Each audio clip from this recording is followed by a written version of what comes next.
Recession. It's coming. And you need to prepare by stacking gold and silver.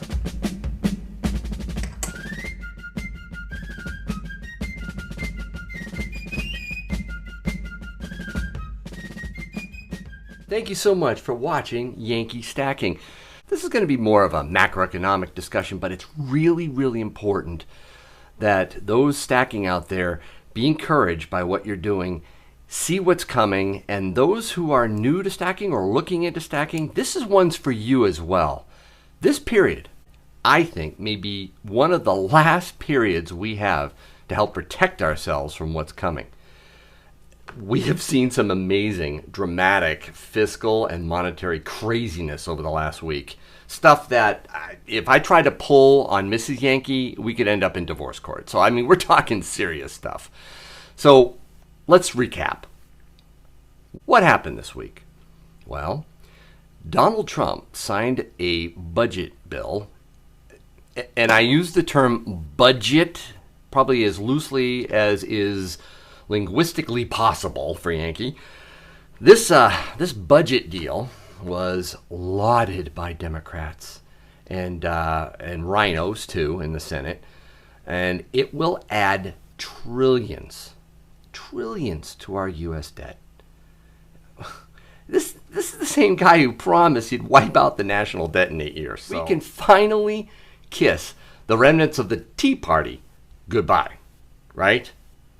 I mean, this is now game on with profligate debt spending. We're going all in. That pesky little debt ceiling too, gone. Gone for 2 years at least.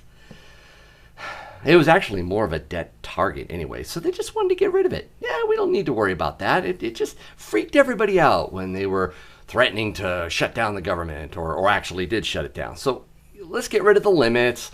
Let's just spend like drunken sailors again, right? You know, let's do it. We're fiscally toast, people. And what did the Fed do this week? Well, of course they did what no one could ever have predicted 6 months ago, right? No one could have seen this happening, right? Well, some people did, including myself back in January. What did they do? They cut rates, 25 basis points, and they stopped reducing their enormous balance sheet. They did that 2 months early, by the way. So they totally reversed course from back, last year when they said, okay, we're on autopilot, guys. We're going to raise rates. We're going to reduce our balance sheet from the '09 financial crisis. We're doing that, and then boom, complete about face. As I said in my video, it's different this time, right up there. They had to do that. They had no choice. There was no way out. Once they sucked up all those toxic assets from a decade ago and then reduced rates down to zero and left them there for 7 years. Okay, so monetarily we're toast. Fiscally we're toast. Monetarily we're toast. So what is going on here? What's going to happen? And how does precious metals help us? What do they do for us? Well, I'm going to borrow a weather analogy here because I don't know. Yankee actually dreamed of being a meteorologist when I was young and thought it'd be so cool to be a storm chaser. But yeah, that ain't going to happen. So I love the weather. I love watching radar and all that. So let me give you an analogy. I believe the economic forecast is mostly recession with a chance of depression, high pressure unemployment, market collapse, and an inflation heat index that will be scorching us at the pump and at the checkout counter and elsewhere. That's my forecast. Now, if that sounds really, really a downer, like Yankee, come on, man, why are you doing this to us? Either you already know or you think I'm just being shrill and over the top. I'm not. I don't talk like this usually on like Coast to Coast because Silver Dragons hates it when I go ranting like this, but I really, really think this is important for us to try to grasp, okay? So let's start with this first chart, because Yankee loves charts, right? This is the probability of a U.S. recession. Now, this was done right before the rate cut, so we got a little question mark here. You could just scratch that right off. Let's get rid of this question mark. Yeah, it doesn't exist anymore. They cut. So what happened? Back here, 2001, the gray is recession. You can see what happened. Alan Greenspan was the head of the Fed at that point. And yeah, we had a rate cut right before the probability of a recession shot up. Notice that it was actually, the recession actually started prior to its peak. This is the sentiment. This is what people think is coming as far as a recession is concerned.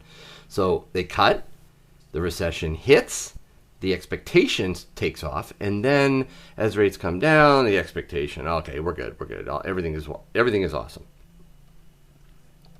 You can see right here, rates come back up again. Oh, maybe we're going to have another recession, and they cut right before the recession hits, right before here, and then we have the Great Recession, 2008, 2009. And then we bring rates down to zero forever and ever and ever, and the rates started to increase. Well, so did our expectations. And what happened? Well, last week they cut a quarter point. And you're going to tell me that a recession isn't about to happen? I'm telling you, it is imminent. Oh, but Yankee, what are you talking about? Things look great, right? The market's doing awesome. What about low unemployment numbers, huh? Okay, well, let's talk about that for a minute. Now, you hear the headline unemployment numbers, and you never hear that most of those people that are getting jobs are working two jobs. Two part-time jobs. Part-time jobs are skyrocketing. People are working two jobs, and the government now counts both of those in their figures. So it's artificial. Shoot, candidate Trump knew it was artificial. That's a bad way to look at it. And also, if you look underneath the covers there as well, you'll find out that the bulk of those returning into the workforce are those people that are 50 or older. 50 or older. In my age bracket, or 60, when you start thinking about retirement, you don't want to come back into the workforce. That is a bad sign. And finally, remember this too. Unemployment is a trailing indicator of a recession. Businesses, starting with the small ones all the way up to the big ones, start laying off relatively long after the recession has started. So don't be fooled by the headline numbers about unemployment. Now, recession. So in my January 4th prediction video, I said recession would begin, it was my guess, by the end of the summer. Labor Day is just a month away from the video, from me creating this video. Now, I had fun with that prediction video. It was a blast. I predicted a bunch of stuff. Go back and check it out and see how well I'm doing. But I'm going to give the caveat right now. Probably should have started out with this. I'm not a financial advisor. Please do not take my statements that I make here as financial advice. Do your own research, yada, yada, yada. This is just for fun. However, with the recession, it usually takes months of revisions to declare when the recession actually began. So even though we're almost to Labor Day and I might be wrong, I'm going to withhold judgment on that prediction because it could be months from now that they look back and say, oh, shoot, the recession actually started in August. So, the Great Recession, it took 6 months for the government's numbers to be revised so they could go back and say, oh, that's when the recession actually began. So let's move on to markets. We need to remember that the stock market does not equal the economy. It's a reflection of the economy, one of many. The Fed is amazingly market-driven. The markets and Trump weren't happy with what happened with the latest rate cut. They didn't want a quarter basis. They wanted a half, 50 basis points. They didn't get it. Not yet. But just like an economic junkie, they want bigger and bigger fixes. Another monetary shot in the arm. That's what they want? Yeah, bring it. The fact that our equities markets are in a massive bubble should be should be clear to everybody. It's insanely low interest rates that have encouraged corporate stock buybacks and high-risk investments. So we know what's going to happen to the market. It's just a matter of just a little more time in my book. So if you've ridden the markets to historic highs right now, and you're smiling at your IRA and your 401k statements, I'm going to tell you right now, that wealth effect is deceiving. You haven't maybe sold anything. You just see the paper assets going up in price. That's great. Awesome. But I'm going to tell everybody right now to get out now. Especially if you're over 40. Get the heck out of the markets. I'm telling you right now, you don't want to stay in there much longer. Because when it pops, we're not talking, just a year of down numbers. No, I don't believe that at all. I think it's going to be an amazing event, a very, very painful event for our country. Because I think what's going to happen is what they did last time. They are going to go all in, the mother of all stimulus, QE4 or whatever they call the thing. Because I think it's going to be a reset, an economic, chaotic reset, and they're not going to be able to stop it.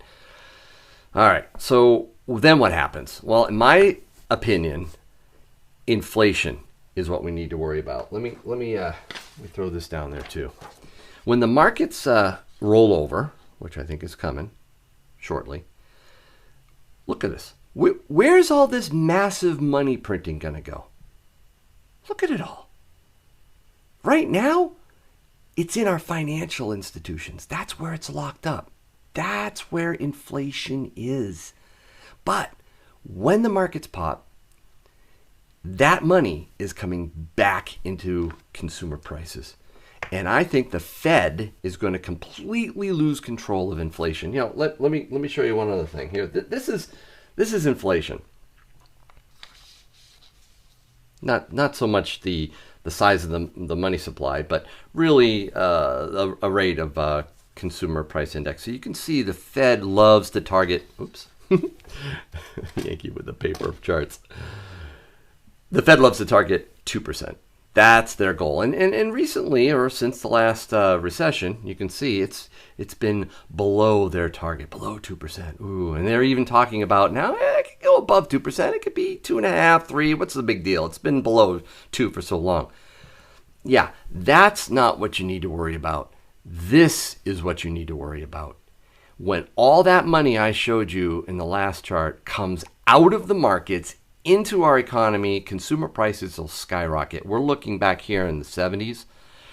That's what stagflation looked like. That is what we should be painfully scared of. That brings me to the final discussion. What do we do about it?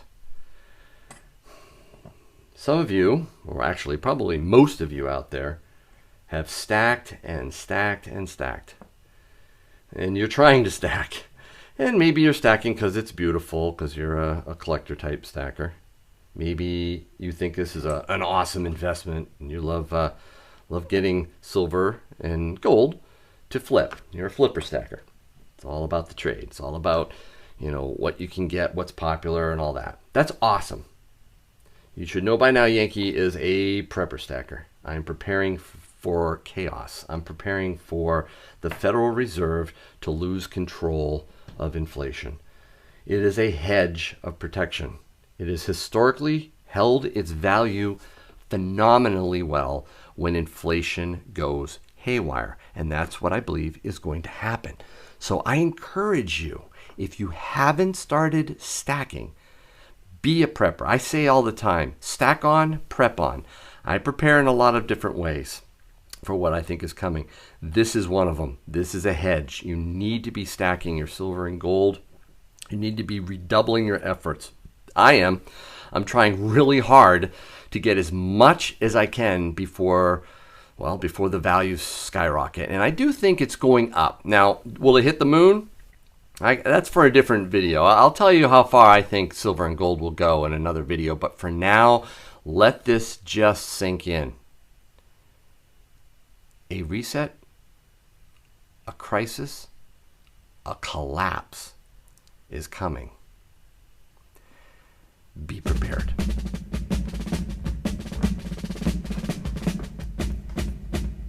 And as always, I hope your day is A-OK.